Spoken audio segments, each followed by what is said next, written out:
une société de croissance sans croissance, ça permet, disons, de ralentir le moment de l'effondrement, mais c'est là que, bien sûr, la fin du monde s'éloigne, mais la fin du mois, on n'y arrive pas. Donc là, on n'est pas bien, et donc on descend dans la rue. Bon, alors la décroissance, c'est une troisième voie, c'est un chemin de traverse un peu différent qui implique effectivement une sortie alors une sortie non pas de la croissance, parce qu'il y a des tas de choses qui doivent croître, la qualité de l'air précisément qui a disparu, la qualité de l'eau, la qualité de la vie, toutes ces choses, c'est effectivement souhaitable qu'elles croissent, mais pour qu'elles croissent, il faut sortir de la société de croissance, c'est-à-dire sortir de cette illimitation de la production, de la consommation et de déchets. Sortir donc du logiciel de l'économie. Hein. Et ça, évidemment, c'est difficile parce que c'est une rupture. Alors, nous devrions le faire, non pas seulement parce que, et ça c'est la leçon de mon maître Ivan Illich, non pas seulement parce que la nature, l'environnement ne peut plus supporter ce système, que nous arrivons à épuisement, mais nous devrions le faire aussi parce qu'on vivrait mieux. La sociologie de l'effondrement, est-ce qu'on va tous s'entretuer? Ou la politique de l'effondrement, une fois qu'on sait, qu'on y croit, qu'est-ce qu'on fait? Est-ce qu'on peut mettre en place une grande politique d'effondrement pour que ça se passe le mieux possible? Voilà, en fait, on a découvert beaucoup plus de questions que de réponses. On a posé les bases et on s'est retrouvé comme les deux personnages de ce cartoon. Je lis « Ceux qui n'étudient pas l'histoire sont condamnés à la répéter, mais ceux qui étudient l'histoire sont condamnés à rester impuissants, à regarder les autres la répéter. » Et c'est vraiment ce sentiment d'impuissance qu'on a ressenti. Et on a dû plonger en nous, c'est-à-dire qu'est-ce que ça évoque? C'est incommensurable la question de l'effondrement, on ne peut pas s'imaginer tous les détails. Et donc on est obligé d'aller voir, faire appel à des images, des films qu'on a vus. Ici vous avez Beast of the Southern Wild, un film paru en 2012, comme on sait en français, Les bêtes du Sud sauvage, je crois.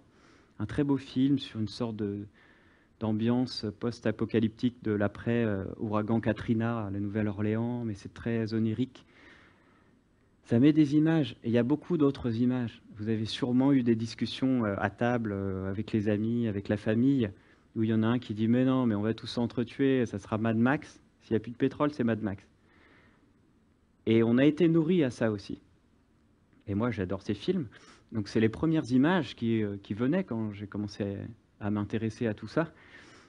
Et puis à l'autre bout de la table, mais non, ils nous trouveront bien quelque chose, il y a toujours de l'énergie libre, de l'énergie infinie, de nanana. Et donc on va aller coloniser Mars, tu verras, et puis un satellite de Jupiter, et puis il y aura des pilules de l'énergie infinie, et puis on va continuer. Ouais. Mais tout ça, c'est quoi? C'est pas des discussions autour des chiffres, de la tête. On est là en train de parler d'imaginaire, des mythes qui nous fondent, des histoires qui fondent notre civilisation, qui nous fondent nous. Et les psychologues savent depuis des dizaines d'années qu'on préfère, nous les êtres humains, on adore les histoires, et on préfère renoncer aux faits que renoncer aux histoires qui nous fondent, à nos mythes. Et là, on a un grand blocage. C'est une des raisons du déni de masse aujourd'hui, mais bon, on pourra en parler dans la discussion.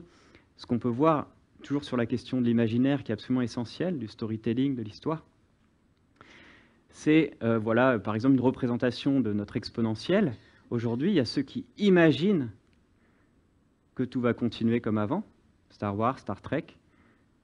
Il y a ceux qui imaginent, mais non, mais c'est foutu là, d'ici 2 semaines, c'est le crash total, on va tous mourir. Et puis il y a ceux qui se disent, non, mais on va arriver, il y a de la technologie, il y a des éoliennes super, il y a des panneaux photovoltaïques de plus en plus efficients et tout. On va arriver à stabiliser, tu vas voir. Et puis non. Ça va être les catastrophes, mais avec un peu d'entraide, avec des potagers, avec bon mouvement de la transition, on va réussir à gérer cette descente énergétique, parce que c'est comme ça que les permaculteurs appellent l'effondrement, la descente énergétique, et on va arriver à, tout en acceptant l'effondrement, à bien le gérer et à être un peu plus nombreux que prévu. En tout cas, ça sera moins pire que Mad Max. On est toxicodépendant de la société de consommation, donc on est drogué au pétrole, hein, on est drogué à tous les gadgets, au téléphone portable, etc. Et par conséquent, comme tous les drogués, on a du mal à rompre avec son dealer pour entreprendre une cure de désintoxication. Alors, effectivement, ou bien on le fait par la force après l'effondrement, ou bien on commence à le faire maintenant. Alors, le faire maintenant et la décroissance, en quelque sorte, c'est un horizon de sens, hein, que j'ai essayé de formaliser. Alors voilà, si on ne le fait pas, si on ne fait pas la décroissance, on se condamne à l'effondrement et à des types de réorganisation qu'on peut appeler écolo-fasciste, hein, ou fascisme vert, etc., comme ce qui a été fait dans ce très beau film des années 70, Soleil vert. On voit comment une société recycle ses cadavres, hein, pour en faire des rations alimentaires. Bon. Je dis que la guerre, j'ai pas peur du mot, des récits, des imaginaires plutôt de l'avenir a commencé, et que c'est à chacun de nous de commencer à créer des imaginaires inspirants, vecteurs d'espoir lucide. Parce qu'il faut de l'espoir pour que les gens bougent, mais par contre, de l'espoir qui tient la route, quoi. Donc pas continuer à nourrir, à alimenter des espoirs dans une continuité de ce système qui est moribond. Sans abandonner l'ensemble de notre architecture sociétale, nul décalage, nul décadrage, nulle transition, nulle évolution, ni même révolution ne sera suffisante. Et au fond de nous, on le sait très bien. Il y a une incompatibilité structurelle entre la vie et le monstre qu'on nourrit aujourd'hui. Ziegler écrivait « Aucun des systèmes d'oppression précédents, l'esclavage, le colonialisme, la féodalité, n'a pu être réformé. L'oppression ne se réforme pas, elle s'abat. » C'est terrible, c'est assez violent, mais je crois que c'est vrai. Ne plus travailler, au sens capitaliste, dit Grégoire Poissonnier, sur les pas d'ailleurs de certains activistes, ce serait en fait le geste le plus rationnel et le plus pertinent pour effondrer un système qui est intrinsèquement tératologique. En fait, j'en ai marre. J'en ai marre qu'on soit obligé d'expliquer des trucs aussi simples que on met la vie des gens en danger, on le sait. Aujourd'hui, les scientifiques nous disent on est sûr à 100% que le réchauffement climatique existe. L'Agence internationale de l'énergie nous dit il ne faut plus une seule infrastructure fossile à partir d'aujourd'hui si on veut arriver à s'en sortir. Et on est encore en train d'essayer de passer notre temps à convaincre des gens de ça, de ce truc évident. C'est vraiment, enfin, quand on a vu Don't Look Up, c'était vraiment ça. C'est le personnage de Jennifer Lawrence qui est là, sur le truc. Mais vous n'avez pas entendu ce que j'ai dit en fait? Je vous explique qu'il y a une comète qui est en train d'arriver, qui va tuer tout le monde. Ils sont là. Oui, bon, d'accord. Calmez-vous un peu quand même, parce que là, je vous trouve un peu énervé. Là. Mais non, mais je veux dire, il faut qu'on arrête. Il y a une espèce de dissonance cognitive. Il faut qu'on arrête d'accepter ça. Je veux dire, il faut qu'on arrête d'accepter ce discours. Il faut qu'on arrête. Il faut qu'on arrête. Moi, je veux qu'on arrête de me traiter de Khmer vert, que Yves Calvi vienne s'excuser de nous avoir traité de Khmer vert pour la Convention citoyenne parce qu'on disait qu'il fallait rouler à 110 km/h. Mais non, mais sérieusement, quoi. Ces gens sont des fous furieux. Je veux dire, il y a un moment, il faut regarder la réalité en face. On passe notre temps à dire qu'il faut écouter un peu les faits, la science, qu'il faut être rationnel. Quand vous avez des scientifiques du monde entier qui passent toutes les études en revue pour regarder, même les études contradictoires, et qui vous disent « on a pris beaucoup de précautions, ça fait 30 ans qu'on sort des rapports, là on est sûr à 100%, et qu'en fait ça fait 8 ans, là depuis 2016, je compte 6 ans, qu'on a des étés, tous les étés, où on voit des incendies, où on voit des canicules, où on voit des sécheresses, où on voit des multiplications de phénomènes extrêmes qui s'emballent. Je veux dire, à un moment, il faut regarder. Il faut regarder et il faut s'adapter. Parce que c'est en train d'arriver. Et on n'est pas prêt. On n'est clairement pas prêt. Voilà, le changement peut être représenté à travers la rupture au niveau des valeurs. Donc, les valeurs du système, hein, détruire la nature sans limite, exploiter son prochain sans limite, baisser les salaires, licencier, etc. Donc, c'est la lutte pour la vie, hein, la guerre de tous contre tous, ce qui est la définition de la concurrence. Donc, au lieu de ces valeurs-là, il faudrait au moins introduire un peu de douceur dans ce monde de brut, donc un peu d'altruisme, de coopération, de respect de la nature. Bien évidemment, il ne s'agit pas de s'arrêter de manger ni les animaux, ni les arbres, ni machin, parce que tout ça sont nos frères, c'est vrai, mais ça a toujours été la loi de l'espèce, mais au moins demander que la nature nous fasse sa juste place, hein, on en fait partie, on a le droit de vivre dans la nature, mais on n'a pas le droit de la détruire sans limite. Donc arrêter cet comportement de prédateur et être comme un bon jardinier, comme un bon éleveur, entretenir bien ces plantes pour les manger, mais pour que les générations, que pour tous puissent continuer à vivre en harmonie avec la nature. Si on change les valeurs, on est amené à remettre en cause tous les concepts, en particulier ceux de l'économie, la richesse, la pauvreté, la rareté, l'abondance, etc. Ce changement, qu'on pourrait dire de logiciel, amène aussi à changer l'hardware, hein, donc changer les rapports de production, sortir de cette logique du capitalisme basée sur le profit, sur l'exploitation, et donc redistribuer autrement les richesses. Évidemment, maintenant on parle beaucoup de la justice sociale, justice fiscale. Vaste programme, hein, aurait dit le général. Mais ce programme n'est possible que s'il y a un autre, que s'il y a un changement total. Et puis, qu'est-ce qui a marqué là? Relocaliser. Alors, relocaliser, ça veut dire d'abord démondialiser. Parce que ce qu'on appelle la mondialisation, hein, qui est quelque chose de relativement... C'est pas à la lettre, la mondialisation, ça n'a rien de nouveau. Le monde est mondialisé au moins depuis 1492, quand les Amérindiens ont découvert Christophe Colomb. Ce qui est nouveau, c'est l'inverse. C'est la marchandisation du monde. Hein, l'omnimarchandisation du monde. Alors ça, oui, c'est nouveau, la transformation de tout en marchandise. Et donc, c'est le jeu de massacre au niveau global. Et ce jeu de massacre, évidemment, entraîne des mouvements de réaction incontrôlables qui peuvent être extrêmement violents. Le terrorisme, ce qu'on appelle maintenant chez nous le populisme, des repliements, le Brexit, les gilets jaunes, enfin tout ça, les 5 étoiles en Italie, mais aussi la montée des fronts nationaux divers dans tous les pays, le racisme, la xénophobie, enfin, bon, le soleil vert, le monde de la science-fiction, de cet écofascisme qui monte. Donc la relocalisation, c'est retrouver le sens du vivre localement, hein, mais non seulement vivre du point de vue économique, mais culturellement, politiquement, ce qui ne veut pas dire se replier sur le local, c'est vivre au contraire avec une ouverture, mais en retrouvant le sens de cette convivialité locale. Alors ensuite, réduire, bien sûr, réduire notre empreinte écologique, réduire le gaspillage, réduire l'horaire de travail, parce que si on n'a pas besoin de produire autant, et si déjà on produit trop et qu'on détruit trop et qu'on gaspille trop, eh bien il vaudrait mieux travailler moins, à la fois pour travailler tous, hein, à la fois aussi, parce que plus on travaille, moins on gagne. C'est évidemment la loi économique. Si vous travaillez plus, vous augmentez la quantité de travail offerte, et par conséquent, comme la demande n'a pas augmenté, vous faites effondrer le prix qui est le salaire.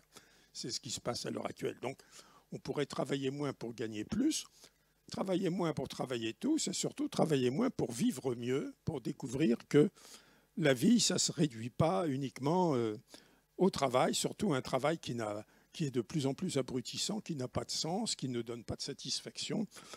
Bon, alors, et puis alors réutiliser plutôt que ce système basé sur, entre autres, l'obsolescence programmée, c'est-à-dire le fait qu'on pourrait vivre très bien avec une seule machine à laver pour toute sa vie, si elle était suffisamment solide, si on n'avait pas besoin de la changer toutes les 2 ans et de la foutre à la poubelle, alors que tous les matériaux qu'elle contient sont en bon état et qu'on pourrait la réparer.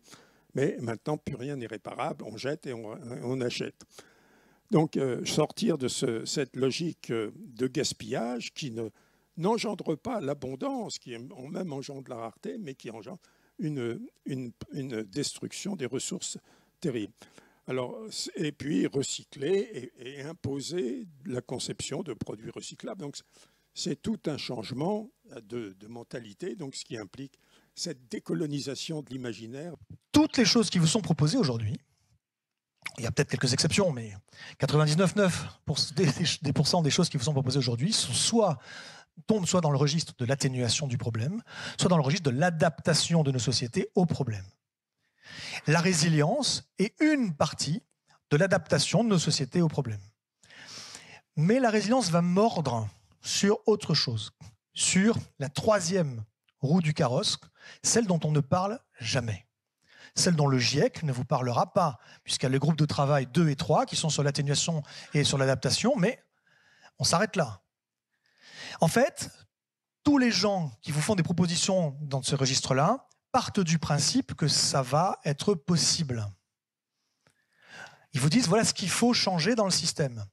Ils n'ont pas tort dans l'absolu. Et si on n'y arrivait pas? Voilà ce qu'il faudrait changer idéalement dans le système. Mais si on n'y arrivait pas, si on n'arrivait pas à adapter suffisamment vite et à atténuer suffisamment vite, si on n'y arrive pas, si la croisière s'arrête, qu'est-ce qu'on fait? La résilience fait aussi partie de cette dimension-là, qui est l'autre chose, un plan B, des canaux de sauvetage. On en est au stade aujourd'hui où il faut raisonnablement envisager le cas où il y aurait une sorte de naufrage. Le système, en fait, obéit à la logique de Pénélope. Donc, tandis que nous tissons, nous essayons de tisser, nous c'est la nuit, on essaye de retisser du tissu social, le système détruit le jour ce que nous avons tissé la nuit. Donc, toutes ces petites initiatives, il faut les fédérer, il faut qu'elles entrent effectivement dans un système de sens avec une plus grande ambition. Et il faut changer aussi la tête. Tant qu'on n'aura pas changé la tête, c'est comme l'hydre de Lerne. On a beau tailler une tête, l'hydre de Lerne, vous savez, auquel s'attaque Hercule. On coupe une tête, si on ne coupe pas les 9 têtes, elle repousse. Et donc c'est un combat qui effectivement qui a été commencé déjà avec les phalanstères de Fourier au XIXe siècle.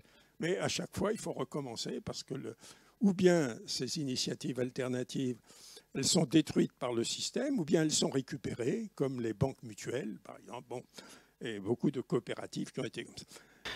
À quoi bon modifier aussi drastiquement notre environnement quand celui-ci est pour l'essentiel exactement adapté à nos besoins?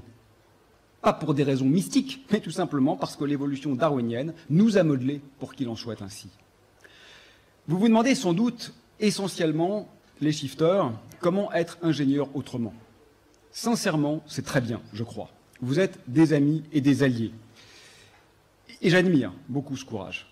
Mais je crois vraiment que ça ne suffit pas. Aujourd'hui, ce qu'il faut se demander, c'est s'il convient de demeurer ingénieur. Non pas qu'il faille éradiquer tout à fait tous les ingénieurs, restons raisonnables, mais se poser la question quand même. Veut-on d'une civilisation d'ingénieurs? Veut-on d'une planète artificielle? En ancien français, Ingigneor, ça signifie constructeur de machines de guerre. Parfois, les mots parlent pour nous. Jouer un bon coup dans un jeu où les règles font que de toute façon on perd à la fin, c'est plus tellement intéressant. Je crois qu'il faut refuser la partie ou alors il faut tricher. Comment on fait? Avec une logique fractale, à toutes les échelles et avec tous nos moyens, en gardant en tête une seule ligne directrice, non pas la réduction des émissions de gaz à effet de serre, mais une porosité inconditionnelle à toute déconstruction latente.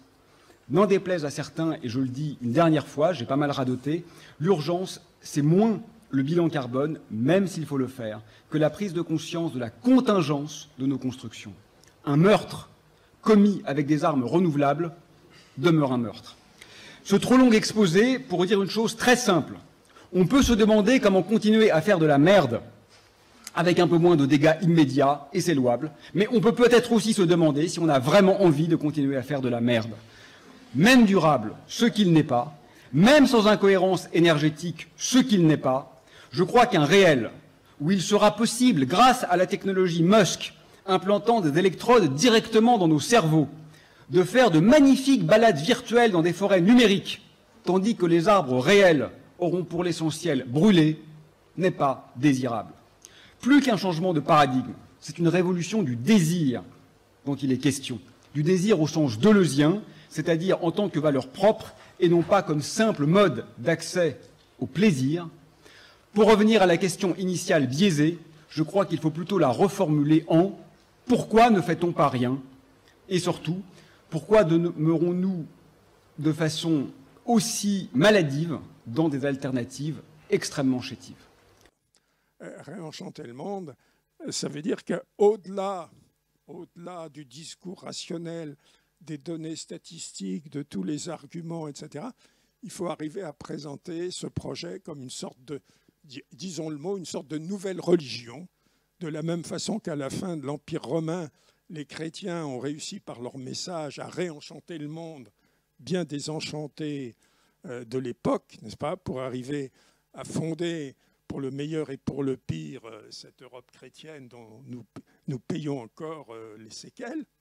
Eh bien, il faudrait réussir et alors là, et ça rejoint un peu le travail qui se fait ici, c'est le boulot des artistes. Hein. Il n'y a pas besoin de prophètes, ou disons, les artistes, d'une certaine façon, sont des prophètes. Les artistes, les poètes, n'est-ce pas, tous les gens qui peuvent nous faire rêver. Il faut nous faire rêver de la sortie du système qui nous mène à l'effondrement. Hein. C'est nous faire rêver à la sortie du baril de pétrole qui est épuisé pour avoir la force et la volonté de mettre en œuvre ce projet pour le futur. Réfléchissez aux low-tech. Les low-tech, c'est quelque chose qui n'est pas bien compris. Les low-tech, c'est perçu comme des no-tech.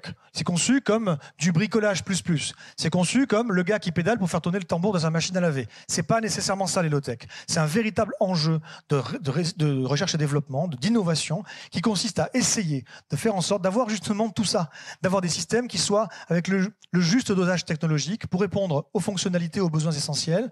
Alors déjà, forcément, si on dit ça, ça veut dire qu'il faut se poser la question de quels sont nos besoins essentiels. Et ça, c'est une conversation qu'il faut avoir. Alors on a des besoins, on est tous égaux devant, c'est les besoins pour survivre. Et puis après, il y a les besoins pour vivre. Et qu'est-ce qui est important pour nous dans la vie? On ne sera pas tous d'accord, mais on peut certainement converger sur un certain nombre de choses. Bon, mais sur ces choses-là sur lesquelles on converge, comment on fait pour arriver durablement à les produire sur notre territoire sans avoir à dépendre de chaînes d'approvisionnement de l'autre bout du monde? C'est une question auquel on doit trouver une réponse dans les prochaines années. Sinon, c'est le bordel. Donc les low-tech, allez jeter un coup d'œil par exemple. C'est pas parce que c'est moi qui l'ai conçu que je vous dis de la regarder, hein. Mais je l'ai co-conçu, on est deux à avoir fait cette infographie. Vous allez voir l'article Wikipédia sur les low-tech. Vous verrez non seulement cette image, mais surtout la légende qui va avec. Voilà, que je n'ai pas mise ici, sinon vous ne m'auriez pu écouter, vous auriez lu. Mais allez voir et renseignez-vous. Si ça vous intéresse, vous pouvez aller plus loin en lisant la note de la Fabrique écologique sur les low-tech qui est extrêmement intéressante et qui notamment explique bien les enjeux de l'innovation low-tech et les différencie de l'innovation frugale qui est proche mais qui n'est pas la même chose. Contrairement à ce que certains voudraient vous faire croire parce que ça arrange les entreprises. Non, ça on s'en fiche. Je reviens juste sur cette image pour vous dire que vous avez des filières à développer, c'est certainement déjà un peu le cas, mais à voir jusqu'où vous pouvez aller, sur des matériaux biosourcés, géosourcés. Dès que vous pouvez utiliser pour quoi que ce soit des matériaux qui proviennent de votre territoire, faites-le. Voilà, il y a un enjeu de réaménagement des territoires. Bon, je détaille pas plus, il y a énormément de choses à faire et à dire. Il faudrait organiser un exode urbain. Voilà, c'est-à-dire il faudrait aujourd'hui qu'il faudrait que les gens partent des très grandes villes et repeuplent des villes petites et moyennes. Voilà ce qu'il faudrait faire idéalement. Voilà, ça n'arrivera probablement pas, mais bon, ça ce serait l'idéal.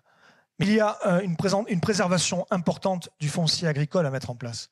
C'est totalement inacceptable aujourd'hui que des investisseurs étrangers puissent prendre des milliers d'hectares en France de terres agricoles ou de forêts éventuellement pour les artificialiser et en faire va savoir quel parc d'attractions ou quel centre commercial de plus. Je n'en sais rien. C'est inacceptable.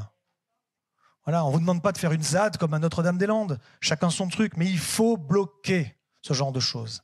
Préserver le foncier agricole, le foncier vivrier. Et puis il faut évoluer, donc là je suis toujours dans mon imaginer.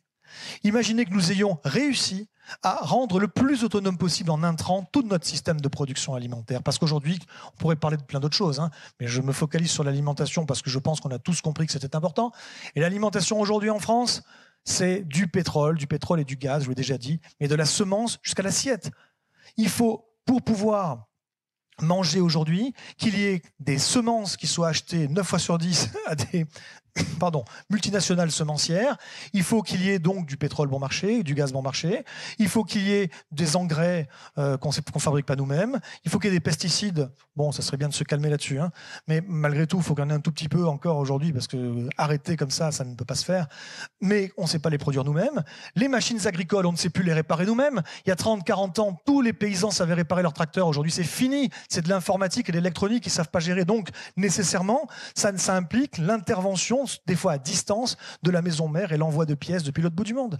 On est dépendant de la PAC, des subventions européennes, parce que sinon notre système s'effondre, il est totalement en faillite. On a besoin d'une main-d'œuvre spécialisée, saisonnière, étrangère à bas coût, qui vient chaque année massivement produire en France pour les Français, parce que les Français ne veulent plus, ils ne savent plus le faire. Alors tout ça, tous ces maillons-là de la chaîne, s'il y en a un qui casse, on ne sait plus produire à bouffer. Bon, imaginons que nous ayons réussi à gérer et à maîtriser le plus possible de ces maillons-là dans un rayon géographique maîtrisable, on va dire, cohérent. Les pratiques agricoles plus vers l'agroécologie, l'agroforesterie, travailler avec la nature, recréer des écosystèmes, je l'ai déjà dit. Voilà, et on pourrait rentrer dans beaucoup d'autres choses, hein. Arrêter le labour dès que c'est possible, arrêter la mécanisation lourde et rentrer sur de la mécanisation intermédiaire, aller sur des pratiques culturales simplifiées, également couverture du sol, patati patata, remettre des arbres, remettre des corridors écologiques, remettre de la biodiversité. Et donc, il faut que nous rebouclions les cycles. Il faut donc que nous soyons chacun équipés de toilettes à séparation d'urine, au moins pour qu'on ait les urines, parce que 65% du phosphore, c'est dans les urines, et que cette urine-là soit ensuite récupérée, traitée et revalorisée comme intrant agricole. C'est absolument indispensable de reboucler ce cycle, parce que le pic du phosphore, d'après certains experts mondialement reconnus, c'est dans les années 2030 ou au mieux 2040. Et que le phosphore... Aujourd'hui qu'on met artificiellement dans nos sols, puisqu'ils sont vidés de leur phosphore naturel. Donc on les perfuse avec des engrais NPK, voilà. Et ce phosphore-là, il a une limite. Voilà. Le pic arrive d'ici quelques décennies, 20 ans, 30 ans, peut-être un peu plus, je ne sais pas, peut-être un peu moins. Il faut se préparer. Imaginez qu'on ait mis en place des circuits courts locaux. Voilà, je précise locaux parce que circuit court, ça veut juste dire qu'il y a peu d'intermédiaires dans la chaîne. Donc si vous achetez directement un Sri Lankais, c'est du circuit court. Imaginez qu'on ait mis en place une économie locale, éventuellement avec des monnaies locales, qui font qu'il y a des gens qui travaillent ensemble et qui se connaissent et qui s'achètent les choses, qui sont fidèles les uns aux autres et qui font que le petit ou moyen producteur, avec derrière le distributeur, le transformateur, le restaurateur et le consommateur, ils se connaissent un petit peu et ils fonctionnent comme ça. Parce que si demain il y a une grande crise énorme, bon, on y est presque, hein, on verra si ça va mieux ou pire, mais enfin globalement, si on n'y est pas là, on va y être bientôt, et que dans cette crise-là, les petits vont pas pouvoir durer parce qu'ils sont plus rentables, et ben si le système économique primaire dans lequel on vit se casse la gueule, il y aura toujours des systèmes secondaires, des canaux de sauvetage qui permettent de maintenir une économie productive locale, et donc c'est extrêmement important. Aujourd'hui, vous l'avez vu là avec la crise qu'on a vécue qui est liée à la guerre, mais malheureusement le problème c'est que les crises s'empilent. Il suffit qu'on ait un problème d'approvisionnement en carburant pour que ça devienne très très compliqué d'habiter dans un certain nombre d'endroits, et particulièrement dans des grandes villes. Là, ici à Paris, il suffit que les camions n'arrivent plus pendant 3 ou 4 jours, et il n'y a plus assez de nourriture pour tout le monde dans les rayons des supermarchés. Il suffit que l'essence n'arrive plus pour que les gens ne puissent plus aller au travail, pour qu'il y ait une partie de l'énergie qu'on utilise pour se chauffer qui ne soit plus à disposition. En fait, on vit dans des sociétés qui sont relativement fragiles. Ça, c'est ce que disent des gens depuis longtemps, comme Pablo Servigne, qui est dans le 2e épisode. C'est que ces réseaux centralisés qui fonctionnent très bien quand tout va bien, c'est-à-dire quand on a à disposition une énergie très abondante, bon marché, et une stabilité géopolitique et climatique importante. Au moment où tout ça commence à se gripper, c'est-à-dire que on a des petits problèmes géopolitiques, on a des petits problèmes climatiques aussi, on a des petits problèmes sociaux, c'est-à-dire que les gens ont de plus en plus de difficultés à vivre et le prix des matières premières augmentant, on a de la contestation. Tout ça se mettant bout à bout, on peut parvenir à des situations, et malheureusement, ça a été modélisé plusieurs fois. Enfin, une des choses qu'on raconte dans cet épisode 2, c'est que, donc vous connaissez tous sans doute le rapport Meadows qui a donné lieu à ce livre qui s'appelle Les limites à la croissance, enfin qui s'appelle Halt à la croissance en français, mais qui s'appelle Les limites à la croissance en anglais, qui est donc une modélisation qui a été faite par le couple Meadows et un troisième scientifique dont j'oublie toujours le nom, pour essayer de voir quelle pourrait être la trajectoire de nos sociétés dans différents aspects si on continuait sur les mêmes tendances. Et il se trouve que dans les différents scénarios qu'ils ont faits, donc au MIT, donc qui est le Massachusetts Institute of Technology, donc une des plus grandes écoles d'ingénieurs à côté de Boston, montrait qu'en 2030, il y avait une forme d'effondrement de la population, effondrement économique, qui les interrogeait beaucoup. Et donc, ils ont essayé de changer les variables dans leur modèle pour voir ce qui occasionnait cette chute. Et il se trouve qu'en changeant les différentes variables, ils arrivaient toujours au même résultat. Donc, ils se disaient, c'est quand même bizarre, qu'est-ce qui fait qu'on en arrive là? Et ils se sont rendus compte que la variable qui ne bougeait jamais, c'était la croissance. C'est-à-dire l'idée qu'on va pouvoir continuer à extraire de la matière première, à utiliser de l'énergie toujours plus, sans jamais se calmer. D'ailleurs, petite blague, c'est pas du tout une blague, en fait, ça me fait pas du tout rire, mais vous avez dû entendre Elisabeth Borne et Emmanuel Macron dire, alors la sobriété, ça n'est pas produire moins. Ah bon? D'accord. Alors qu'est-ce que c'est? Ah non, la sobriété, c'est optimiser. C'est on fait un peu moins de gâchis. Ah d'accord. Donc, produire moins, ça n'est jamais une option. Donc, on continue. Sauf que si on continue comme ça, la modélisation donc, du Massachusetts Institute of Technology, c'est qu'à un moment, ça se casse la figure. Il y a un scientifique qui s'appelle Graham Turner, qui est à l'université de Melbourne, qui en 2000, puis en 2014, s'est amusé à regarder quel avait été le scénario, enfin, quelle trajectoire on avait vraiment suivi par rapport à ce que le rapport Meadows avait prévu. Et il se trouve qu'il y a un scénario, enfin il y a plusieurs scénarios, mais il y a un des scénarios qui s'appelle le scénario business as usual, qui est le scénario tendanciel, c'est-à-dire le scénario on ne change pas grand-chose, on continue. C'est à peu près exactement la trajectoire que nous avons suivie. C'est-à-dire que les courbes se superposent quasiment parfaitement. C'est ce qu'il nous a expliqué dans le film, il nous l'a montré, etc. C'est le rapport qu'il a fait en 2014, vous pouvez trouver ça sur Internet. Non seulement il faut agir en solidarité et en inclusivité, mais il faut le faire qui qu'on soit. Riche, pauvre, quoi qu'il, de droite, de gauche, on s'en fout. Tous les cons doivent se serrer la main. Tous les cons, parce que forcément, on est toujours le con d'un autre. Il faut apprendre à travailler avec les autres cons.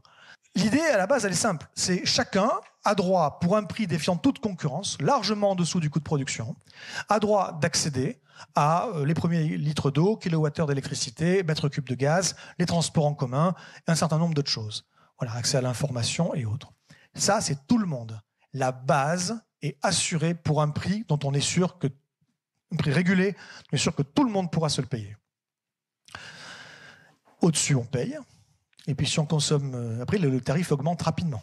Si on consomme beaucoup, on paye cher. Et si on décide d'arroser son golf en plein milieu d'une canicule, là on y va. Voilà. Et donc, au final, ça peut ne rien coûter à la collectivité, ça peut s'équilibrer. Si on a ça, si on a à la fois des pratiques de production agricole qui anticipent sur le changement climatique et qui font qu'on est capable de produire localement, si en même temps on a les communs qui sont identifiés et préservés ensemble, et si enfin l'accès à l'essentiel est garanti pour tous, je ne dis pas que la problématique de la fin du mois ou du pouvoir d'achat ou de l'emploi disparaît, mais on commence à pouvoir discuter, on récupère des marges de manœuvre et on commence à pouvoir envisager des grands changements. Et ça vaut le coup de s'inquiéter un tout petit peu et d'être, là encore, extrêmement lucide sur la situation dans laquelle on est. C'est-à-dire qu'il y a quand même encore des économistes et des responsables politiques pour vous dire qu'on va pouvoir faire de la croissance verte, qu'on va pouvoir faire du découplage. Donc je ne sais pas si vous savez ce que c'est que le découplage. L'idée de la croissance verte, c'est qu'on va pouvoir continuer à avoir toujours autant de croissance, mais que cette croissance ne reposera pas sur de l'utilisation de matière et d'énergie. Ça va être de l'économie de la connaissance, de l'économie du savoir, des choses dématérialisées. Et qu'il y a certains exemples qui ont montré qu'on pouvait découpler et que donc on peut généraliser ces exemples et donc on va pouvoir tout découpler, donc on va pouvoir continuer à avoir de la croissance à qui mieux mieux.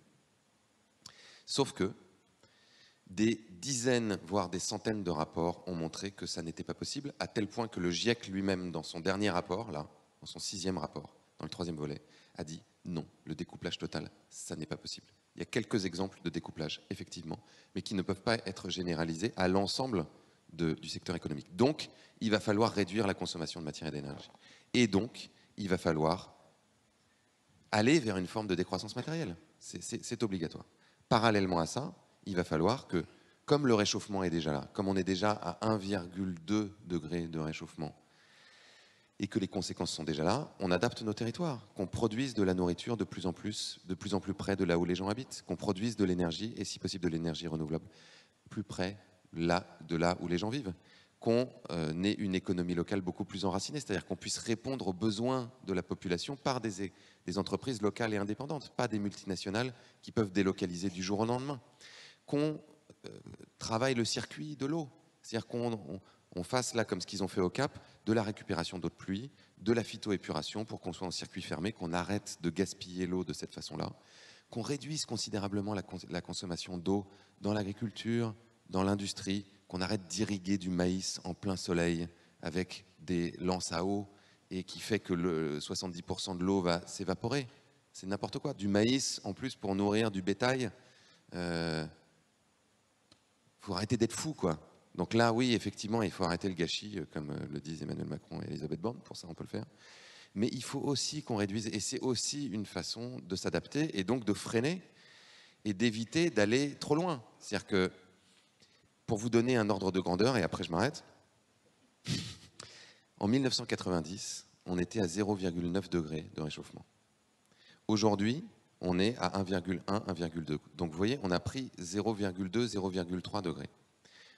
Pour ceux qui étaient déjà nés comme moi dans les années 90, vous voyez la différence entre les étés des années 90 et les étés maintenant.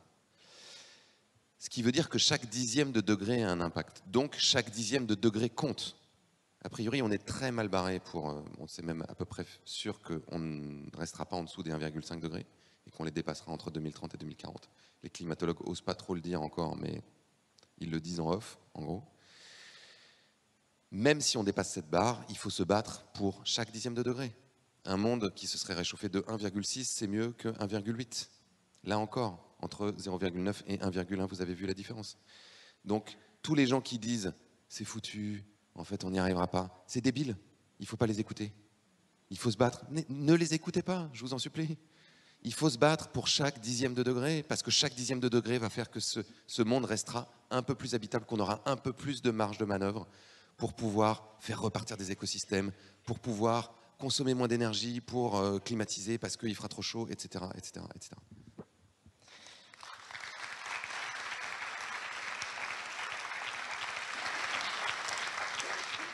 Donc je vais être très sobre pour résumer, il faut faire différemment. Et le troisième volet de la série s'appelle « Régénérer ».